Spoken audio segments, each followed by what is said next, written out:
Hey there, you're listening to The Mighty Mommy with some quick and dirty tips for practical parenting.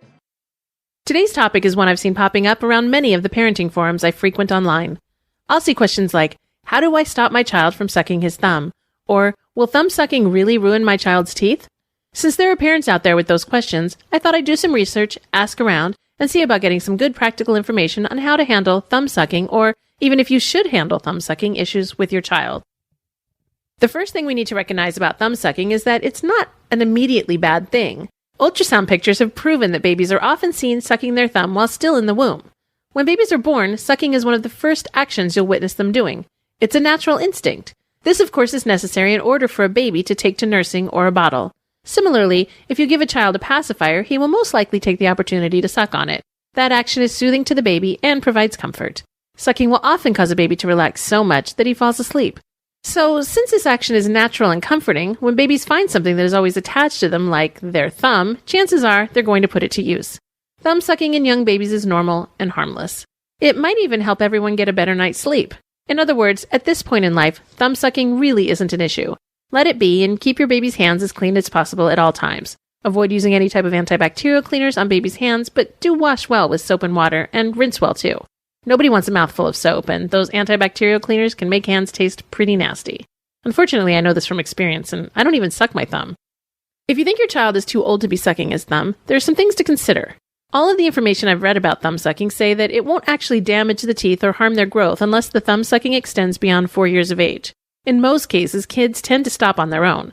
Environmental influences can make a child more aware of the fact that they shouldn't be sucking their thumb.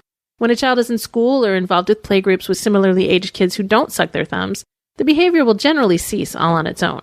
That, coupled with the fact that the more you nag a child to stop a behavior, the more they'll try to hide it from you and feel self-conscious about it, is definitely something to consider before you start taking aggressive action towards stopping the behavior. Since thumb sucking is a comfort, if your child feels worried about his thumb sucking, he might even use the behavior to comfort himself. You can see how this will simply be a vicious cycle. At such a young age, a child simply shouldn't have this type of stress. If your child has continued sucking his thumb into his 4th year, there's some actions you can take to help your child overcome the habit. I say help him overcome the habit because really you need to approach it in this fashion. If you jump in and try to force your child to stop, you may be met with resistance, rebellion, or some big sad eyes. Your goal is to help him stop without making him feel bad about it. Also, you want to make him feel like you're helping him stop because he wants to, not because you want him to. Sounds tricky, right? It is tricky, but you can do this. Start by explaining that you've noticed he's old enough to stop sucking his thumb. Ask him if he has any ideas for how you can help him quit the habit. If he doesn't have anything to offer, you can suggest something like, maybe we could put something on your thumb to remind you. How about a Band-Aid? If he goes for that, you can let him pick out some fun character Band-Aids at the store and help him put one over the tip of his thumb as a reminder. I've heard of suggestions to paint yucky tasting stuff on fingers or fingernails as a preventive measure. If you do this, make sure you're using a safe product, like a drop of vinegar. Avoid spicy foods such as hot pepper sauce. You don't want to punish the child for the behavior, you just want to bring attention to it. You can also set up a secret little signal for when he's sucking his thumb and doesn't realize it.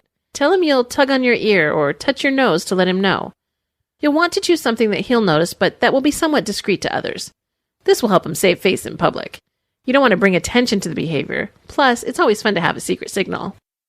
Finally, once you've convinced your child to make the change, continue to encourage and reward him when he's successful. It may take a while to break the habit, but it can be done. When you see him slipping into the old habit of thumb sucking, instead of drawing attention to it, distract him. Hand him a toy or a book. Put something into his hand so that he can't have his thumb in his mouth. Remember, it's a habit more than a behavior, so you don't want to punish your child for it. And it's a habit that grows out of natural instinct at birth. As I said earlier, most kids will simply grow out of it, but if they don't, you should definitely encourage them to break the habit to avoid any dental problems moving forward. Don't forget to mention that hands are often covered with germs, and we absolutely don't want dirty, germy hands in our mouth. Yuck! That's it for now. Thanks for listening. If you'd like to request a topic for the Mighty Mommy, you can email me directly at mommy@quickanddirtytips.com or leave a message by calling 206-202-2185. This is your friend, the Mighty Mommy, wishing you happy and fun parenting.